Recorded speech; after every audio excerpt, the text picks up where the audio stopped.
Chapter 34. The catacombs are crumbling, Majesty. No one knows how it started. Jaska dropped to his knees, panting. Water soaked the ground at his feet as it dripped off his clothes. The sea had nearly swept us away before we made it out. The land is collapsing on the far side of Necce, near Samsacoven. Buildings falling. He shook his head. It's all collapsing. Mateo blinked, unable to comprehend the news. The catacombs? Terror snaked through his chest. By honor, if Vittoria were... Vittoria. No sign anywhere. No one that we saw knew anything, and we saw almost no one. They were all coming here to attack. Soren, a man in his mid-30s who had been assigned to Nerea and Ander, stepped forward with a grim expression. She's not at her parents' house, Majesty. He hesitated, then bit out, Aniko is gone too. What? Soren's face twisted in a flash of pain. I didn't know, Majesty. I swear I didn't know he was gone until just now. Nerea and Ander didn't know he was gone either. They thought he was sleeping. I had a feeling, and they checked on him. He wasn't there, but his window was open. They've sensed no disturbance at all. They're terrified. A roar filled Mateo. He kept it restrained, but he quaked with the force of it. Romeo. This had a Romeo written on it. Romeo had been right. He should have killed him when he had the chance. Mateo's throat went dry. Senora? He asked hoarsely. No sign of her, Soren said. I sent men searching at the wench, but it's deserted. She's not there. Send men to Romeo's home and his office at the castle. Scour every possible place looking for Inigo. We must find him. No luck on Vittoria and Necce? He asked Benat. No, Majesty. Mateo peered out on the devastation. They were just outside the city limits, on the far edge of the beach, watching the two sides clash. He'd winced when the Guardians turned on the landowners, but hadn't that been inevitable? Romeo had refused to see it. And why? Mateo had always known it would happen. Now that it was unfurling before his eyes, he hated himself for not preventing it. But who could have? She'll be here, Mateo said. He thumped a fist over his heart. I can feel it. We just have to find her. La Principessa will not abandon her witches. Our place is with her. Now, we find her to stop this war. He headed for the madness.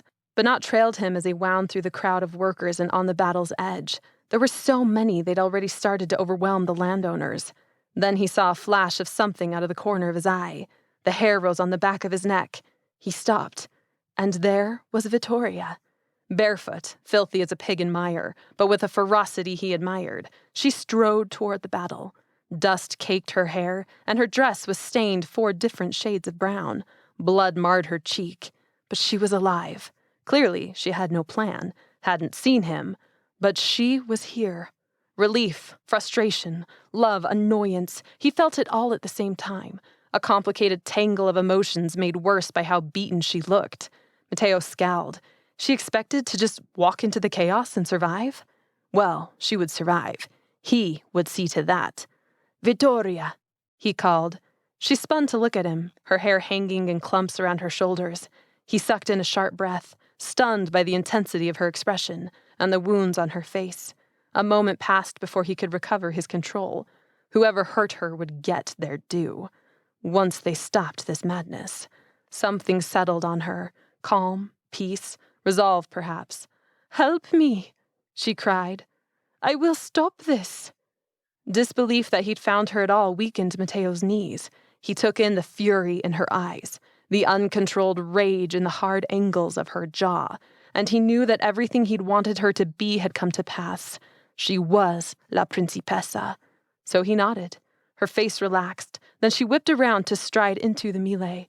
Benat, he called. Tell your men to get to Necce. Put out the fires. You and Jaska will provide backup for me and Vittoria. Keep your eye on her and stay with me. Be ready in case I can't maintain the magic. Yes, Majesty. Benat broke through a crowd of workers and scrambled to keep up with Mateo, barking out directions to his men. Mateo's heart beat in his throat as he advanced, following Vittoria's footsteps until he nearly caught up with her quick strides. He muttered a shield incantation he'd learned from a clan in the south a decade ago. It would dissolve any flying objects before they hit her. Even now, spraying sand disappeared in puffs as the magic formed an invisible barrier around her. A flying shoe fell in shreds to the ground before it could slam into her shoulder. He wanted to cast a floating incantation, ancient magic, Declan, perhaps, But he'd have to have Vittoria in his full sights when he started it, or it would lift someone else. She disappeared behind a rebel attempting to strangle a landowner. The landowner cast a curse, and the worker doubled over to vomit. Free, the landowner scrambled back. Mateo dodged them, plunging farther into the chaos with his attention focused on Vittoria. Jaska darted to his side and parried the swing of a wooden stick. Banat cast a shield spell over Mateo's back seconds before an errant curse would have hit him. Mateo moved without thinking until Vittoria came back into sight. He chanted the elevation spell. She took a step, but her feet never hit the sand. He stopped to put all his attention on the initiation. Declan was a complicated magic, and spells like this unfolded in stages. Initiation, maintenance, conclusion. The layers gave it strength, but required concentration and time. Banat and Jaska flanked him on either side as magic lifted Vittoria off the ground. She startled at first, tensing. Then she realized what was happening and composed herself. Despite the blood pooling beneath her feet from dead or dying witches, she didn't seem afraid. That blazing indignation had replaced terror and uncertainty. And givers, was she a sight to behold. Her lips moved, but he heard nothing. Mateo cast another spell as the Declan magic shifted into the maintenance stage. This new spell was easy magic, a sound amplifier that was static and didn't require constant repetition or energy. Even Vittoria could do this one. Simple, but effective. He could keep her elevated and her voice amplified for at least 10 minutes.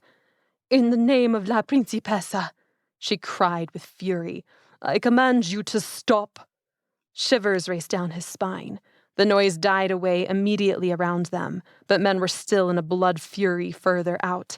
They fought with weapons, fists, swords, pieces of wood, swinging anything they could reach without mercy. Mateo cast about for a different spell, a louder one, something that would get their attention.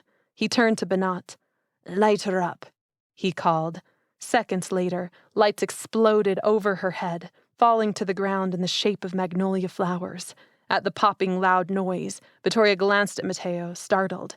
He met her gaze and nodded. Her look of fear vanished.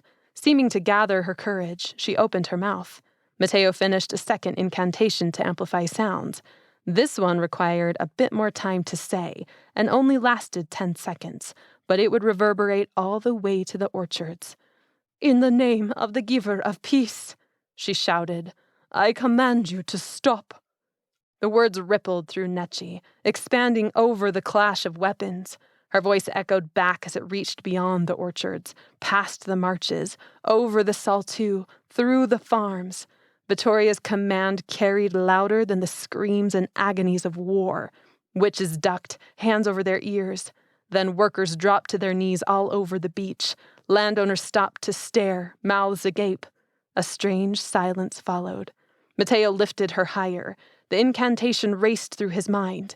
If he said it once a minute, she'd maintain her position in the air. He said it again, and he waited for La Principessa to save her witches. More witches fell to their knees.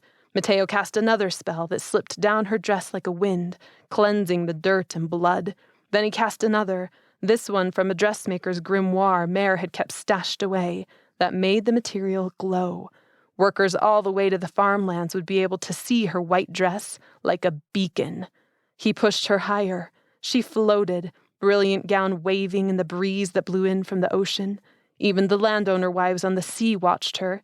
The chaos had calmed. No more screams interrupted the gray dawn. "You desire peace," Vittoria cried, this time with less anger. "And yet you murder. This is not peace. This is anarchy." With another spell from Mateo, a magnolia flower bloomed on her chest, another behind her ear. She acted as if she didn't notice them, but a murmur rippled through the crowd. Magnolia petals fell from the air behind her, fluttering in a light breeze. Vittoria hovered 50 paces overhead now. Her hair trailed in ribbons off her shoulders. She was otherworldly in her indignation. If fire could burn in someone's eyes, Vittoria's were an inferno. "We are at a crossroads," Vittoria said. Her voice echoed as it wound through the buildings in Necce, still borne on the power of magic. "We can destroy each other. We can destroy what we, and generations before us, have already built. Or we can start again on new ground with equal footing." An earthquake rumbled Necce. Screams interrupted the low tremble of the earth at their feet. One of Benot's men transported next to him, wide-eyed. "The city," he murmured. "It's collapsing. Slowly, but it's happening." Mateo recast the dressmaker's incantation. Vittoria's dress brightened doubly, the white so blinding it almost hurt to look at. But he couldn't look away. The fierce expression on her face held him captive. He could stare at her forever, his soon-to-be High Priestess. "To bring equality to a failing system, we need a leader who will fight for all of us," she continued. "Not for the workers, not for the landowners, but for both. We need a leader who can break down the weak parts of our society and make them strong. We need a leader who can unite us as our broken brothers and sisters. If the Eastern Network is to survive, we must find our strength within. A weak leader has passed. It's time for our true leader to emerge. I call upon Mateo and Romeo to complete the law of rights. Let honor and fate allow the proper course to come to pass." She gazed down on Mateo. Her affection appeared in a soft smile meant only for him. "So that the true high priest may take his throne." Mateo nearly dropped the incantation as he recited it in his mind. She gazed down at him, but there was no question, no apology in her eyes. Nothing but firm resolve. He had to play his true part now, just as she had played hers. The battle had been stopped, but the war had just begun. His time had truly arrived. Mateo nodded once to her. "Then may the oval be cast." She spread her hands. "And the network be saved." The sand burned beneath the flames. Mateo stood in the oval again, eyes on a jittery Romeo. Blood smeared Romeo's face. Heat built up around them, adding to the already thick air. Every now and then, the sand trembled at their feet. If Necce was truly collapsing behind them as the catacombs slowly filled with seawater, they had an hour to finish this fight and get these witches somewhere safe. Outside the oval waited hundreds of witches, more joining the crowd every minute. A tenuous peace had been called, but it felt like a single spark could reignite the violence. Landowners watched from one side, workers from the other. Mateo could feel the weight of their stares, their expectations. He'd never felt more ready. Blood streaked Romeo's shirt in lines of crimson and peak. It had torn at the top seam, revealing his shoulder. Romeo shifted uneasily in the sand. His gaze darted outside the circle. Vittoria stood there, her dress still lightly glowing, flanked by Benot and his men. Workers stared at her in fear and awe. Whispers of "La Principessa" circled through the crowd. Vittoria ignored them. She just watched Mateo and Romeo circle each other, as if she could guarantee the outcome by sheer force of will. "Contenders," Balta called again. His voice broke, and he fought to hide a grimace. His left arm was still leaking blood onto a hastily tied bandage. A streak of his hair had been burned off by a blighter gone wild, and one of his front teeth was missing. But he would see this through, even if he was swaying on his feet. "Advance." Mateo braced himself, ready for a quick attack from Romeo. Romeo's nostrils flared, but he didn't move. "I don't want to kill you, brother," Mateo said quietly. "But I will, and you know it." Romeo's hand trembled as he reached up and touched his swollen lip. Blood came away on his finger. He looked back through the flames, southward, to the char on the landowner peninsula. The bodies of the dead filled the beach behind them. Despite the low hum of the crowd and the snapping embers of the fire, Mateo thought he could still hear the wail of widows. "She wasn't supposed to attack the landowners," Romeo whispered. "The landowners were to be surrounded and forced to surrender, but not harmed." Mateo straightened. What was this? A game to distract him? Was Romeo trying to pull his attention away? "Not attacked," Romeo whispered. "She murdered them." His hand formed a white-knuckled fist. "No," Romeo continued, speaking to himself now. He studied one of his hands. A knuckle had broken open, staining his skin like the cherries they'd eaten in boyhood. He stared at it, dazed. "She annihilated them. They screamed. They asked me what to do. All of this happened. Now, their blood is on my hands and all of those landowners." He trailed off, pale. The way his hand shook eased Mateo's skepticism. Had his brother gone mad? "She?" Mateo asked carefully. Romeo shook his head. His voice lost all power as he lifted his chin. "Mateo, I have wronged you all my life. He swallowed, expression dull. "And now I will pay for it. Now I will pay for everything. And I'm sorry. I'm sorry for the burden of what I've kept from you all these years. I wanted her all to myself. And now she's made a fool of me, too." "Who is she?" Mateo snapped. "Balta," Romeo called. He spun to peer through the flames. "I surrender." The flames winked out. An astonished sea of faces stared at them when Romeo held up both hands. He stepped back. "I surrender the throne to Mateo," he shouted. "I surrender. Did you hear that? Can you accept my failure?" No one said a word. "Can you live with him on the throne instead of me?" Mateo tensed. The hair on the back of his neck stood up. Something wasn't right. Romeo wasn't yelling at the landowners, but he was yelling at someone.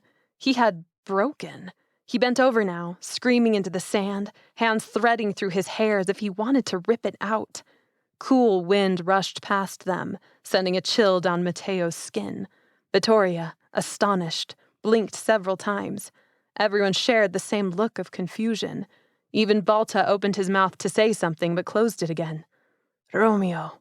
Mateo stepped forward. "What are you talking about?" His brother fell silent. Several witches gasped. Mateo sensed something shift. "Mateo," Banat shouted from the edge of the ring. "Behind you." Banat grabbed a short sword from his belt and tossed it. Mateo snatched the hilt before it hit the sand and whirled around just as a glint of silver flashed at the corner of his vision. He swung, intercepting a swinging blade headed for his back. A reverberating thud traveled down his arm as his sword clashed with the other blade. He parried a second stroke. He caught a glimpse of black hair and the edge of a whirling dress. Mateo stabilized himself, blocked another attempt, and then stopped cold. A familiar pair of hazel eyes glared at him. The words choked in his throat as he fell to a knee, powerless under that gaze. "Mare?" The woman pulled herself up, shoulders back, tilted her head. Esperanza. Wrinkles lined her face. Her lips were thin, her cheeks gaunt instead of full. Her skin was pale, so pale. But it was her, undeniably her. For the longest time he stared at her. She studied him, inscrutable. No matter how hard his mind tried to tell him it wasn't possible, he knew it was true the moment she spoke in her quiet, smoky voice. "Mateo." His mare was alive. He stumbled back. "What is?" Words failed him. Had he been killed and sent to the afterlife? No. The astonishment and confusion on the faces around him meant he hadn't died. He could feel the cool sand between his toes, smell the stench of smoke from the oval. Could this actually be Esperanza? "Mare, Romeo gained his feet. Fury radiated through him. "You promised to spare the landowners," he cried. "You swore to me that not a single one of them had to die if I helped you." Esperanza raised a thin brow. "I told you the guardians would turn on them, but you've never wanted to hear what you don't want to face. Don't be a fool, Romeo. Of course landowners would die. There must be bloodshed if there will ever be change. You've always known this. Besides, what does it matter if the landowners die? Workers have died for decades. It's time to even the playing field." "What else have you lied to me about?" he demanded, his voice shrill. "The throne. Were you really going to give me the throne?" She spread her hands. "Do I not stand before you as I promised? Were you not the one who was to win the law of rights?" "What else?" he shouted, a wild glint in his eye. Esperanza's gaze narrowed. Mateo wanted to throw up. Only the rough sand beneath him kept him centered. He struggled to pull himself back together until he felt a hand on his shoulder. Vittoria crouched at his side. The dusky scent of magnolias washed over him. "Mateo," she whispered while Romeo shouted something else at Mare. "This is real. It is your mare. I don't know how or why, but we'll figure it out later. Remember why you are here. You are now the High Priest. You are strong enough for whatever this situation demands of you. You owe her nothing." "I can't." Shock rendered his brain almost mute. "You can." Vittoria squeezed his shoulder. "You will know what to do. The answers will come out eventually. You are strong enough, Mateo." Jolted out of his stupor, Mateo slowly stood. Vittoria stepped back, close to Banat. Mateo straightened. Still, he reeled. Mare alive? And Romeo had known. The pieces fell together like the ashes blowing off the boats. Romeo's comment at the test of courage. I owe you something. His frustration at Mateo's affection for him. Had guilt turned Romeo away from Mateo? Jode's dying words, the assassination attempts he wouldn't claim. I was not your enemy. Had it been Mare all along? I suppose there is one thing I didn't tell you, Esperanza said to Romeo, although her voice still rang over the crowd. It drew Mateo back to the present. Romeo's fists clenched as Esperanza closed the distance between them. What? He spat. His left hand closed over a knife hilt as Esperanza approached. Romeo tightened his grip on it, knuckles white. She leaned forward, her face a breath away. I never really believed you could kill Mateo. Esperanza slid her sword into Romeo's ribs with a violent jab. Romeo gasped, mouth agape. Mateo shouted, but it was too late. She withdrew the bloody blade. Romeo staggered back, into Mateo's arms. A witch in the crowd screamed. No, Mateo cried. He clutched Romeo to him, gently lowering him onto the sand. Wide-eyed, Romeo stared past Mateo, gaze fixed on the lightening sky. Pale pink and violet clouds veiled the sunrise. His lips moved, mouth stained with blood. Tears blurred Mateo's eyes. Brother. He put a hand on Romeo's bloody chest in trembling disbelief. The crimson stain spread in a circle. I'm sorry. I couldn't save you either time. I'm sorry. Romeo's body bucked. Kill her, he whispered. His body slackened, and his eyes rolled back in his head. For a full minute, Mateo's body froze. He couldn't move. The shocked silence of the crowd meant he wasn't the only one stunned. Finally, Mateo straightened, Romeo's blood on his hands. Esperanza stood only a few paces away, chin high. Anguish strengthened his cry. Why? Because he surrendered. She scowled. I have not hidden in the catacombs for over a decade, just for him to give up as we reached the goal. He swore me a blood oath when he was 11 that he would help me get our revenge, and he broke it. If I didn't kill him, the magic would have. She waved a dismissive hand. This was a merciful death. The words spun through Mateo's head with ruthless abandon. Blood oath? 11 years. Romeo had been tied to her by a blood oath since she supposedly died. He had always known. Catacombs, he whispered. That's where you've been. You faked your death and hid in the catacombs. It's easy to die when no one wants you alive. I wanted you alive. And yet, she said primly, you survived without me, didn't you? Mateo, we never saw eye to eye. You lacked nothing that you didn't find from other witches. You were always the stronger one. No remorse showed on her face, which was as cold as glass. The same expression Romeo had given him when he'd tried to reach him. Mateo's thoughts stumbled over each other. Romeo, Mare, death, oaths. Why? He asked again. Why hide for 11 years? Why kill your son? A flicker of emotion disturbed her icy countenance. Jode, she said through clenched teeth. It was the only way I could make him as miserable as he had made me. The only way to truly fight him. He had controlled me all of our marriage, then stupidly allowed me to live after he found the truth, and that was his mistake. So you faked your death to hide underground and make him as miserable as possible. No, I faked my death and assumed my place as leader of the rebels. Xavier was dead, and all we had built was falling apart. I had to do it, Mateo, or everything would have been for nothing. She gestured around them. The ultimate plan has never changed. We always wanted to bring equality to the network. The Castaneda line is tired. They are mad. We need a new leader, a new start, a new chance. A distant crash came from Necce. She grinned, as if the collapsing catacombs were conspiring with her. There is no saving the Eastern Network, Mateo. There is too much hatred, too much history. We must start over. Burn it down so we can all begin with the same thing. Nothing.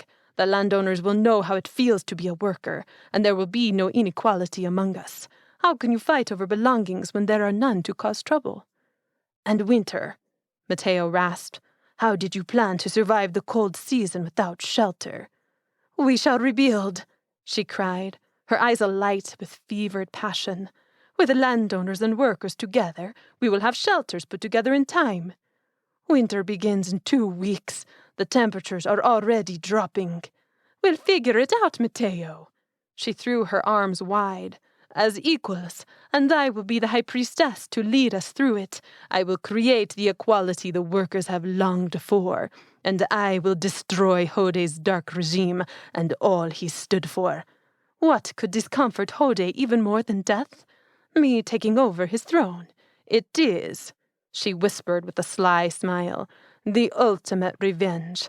I shall destroy all he made, and he will be forgotten, stricken from history, as if he never existed.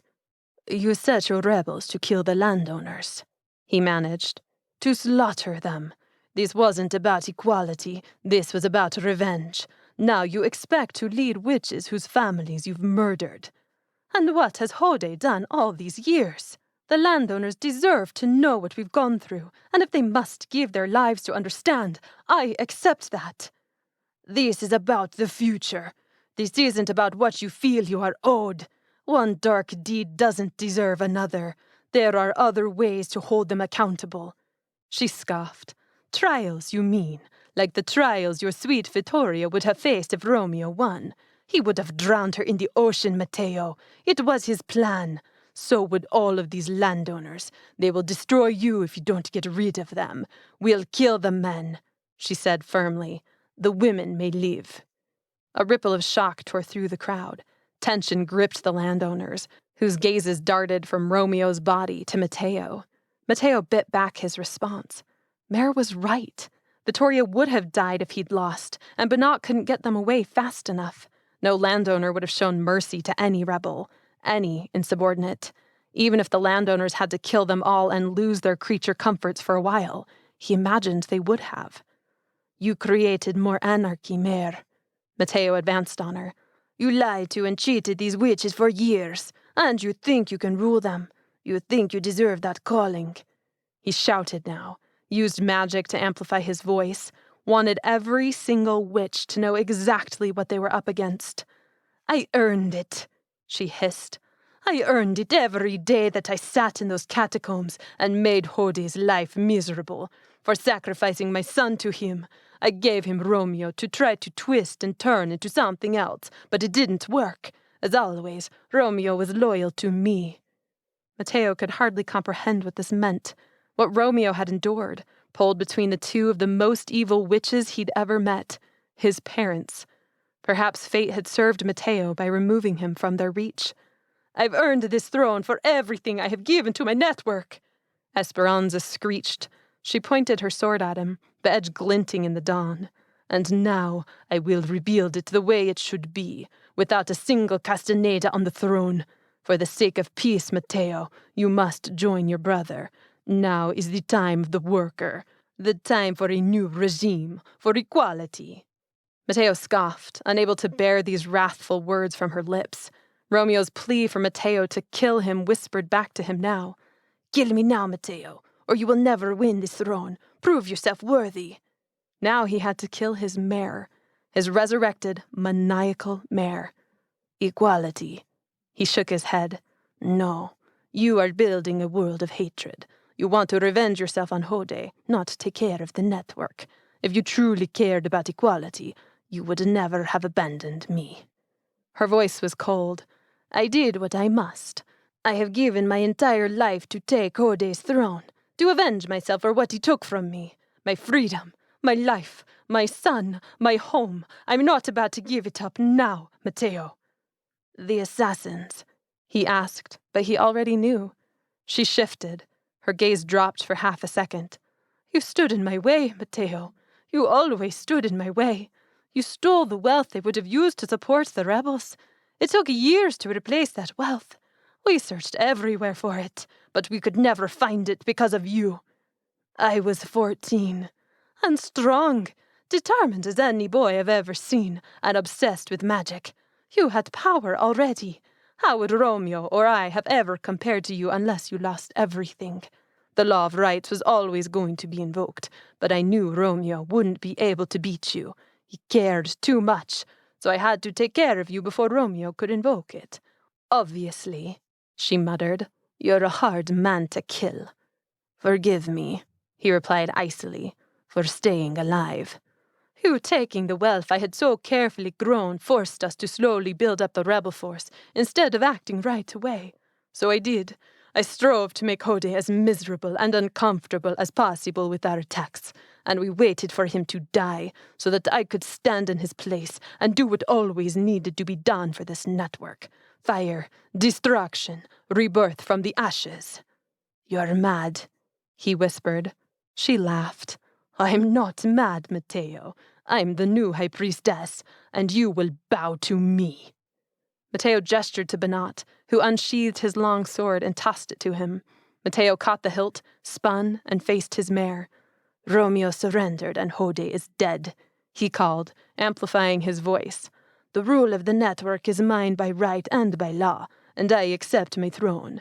You are an usurper, a threat to all my wishes, and you will die for your insurrection and your crimes against workers and landowners alike. He fell into a fighting stance, sword glinting. If you want the East, you'll have to kill me first. Esperanza stepped forward, black silk dress sighing in the wind. Gladly,